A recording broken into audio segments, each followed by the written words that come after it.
اعوذ باللہ من الشیطان الرجیم، بسم اللہ الرحمن الرحیم۔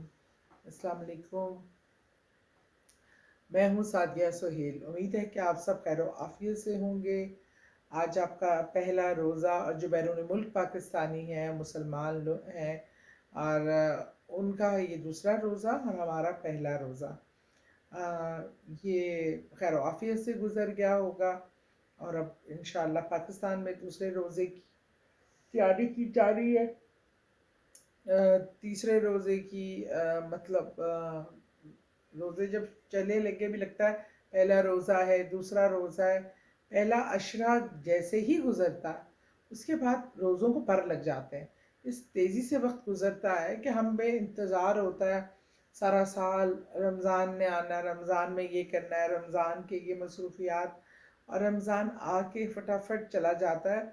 تو اس لیے جتنی برکات آپ اس میں سمیٹ سکیں سمیٹ لیں۔ پتہ نہیں، زندگی موت کا اللہ مالک ہے، لیکن ہمیں نہیں پتہ ہماری زندگی میں ہمیں اگلا رمضان نصیب ہوگا نہیں ہوگا، کیونکہ یہ علم صرف اللہ تعالیٰ کو ہے۔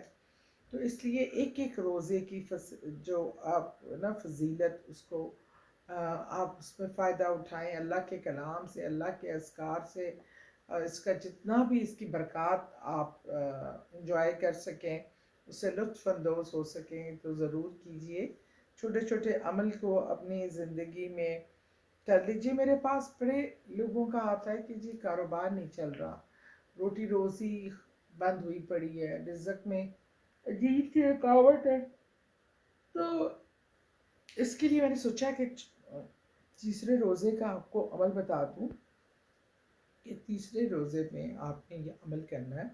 اول و آخر درود پاک پڑھ کر آپ نے سورہ فتح کی پہلی آیت، سورہ فتح کی پہلی آیت چھوٹی سی ہے، بالکل لکھی بھی آ جائے گی اسکرین پہ، آپ نے 100 بار پڑھ کے اپنے کاروبار کے لیے دعا کرنی ہے، اپنے رزق کے لیے، اپنے نوکری کے لیے، اپنے اگر رشتے میں بندش ہے اس کے لیے، اولاد کا مسئلہ آ رہا ہے اس کے لیے، آپ نے یہ عمل کر کے جس کے لیے جو چیز کے جو دروازہ بند ہے وہ کھولنا ہے، تو اس کے لیے آپ نے دعا کرنی ہے۔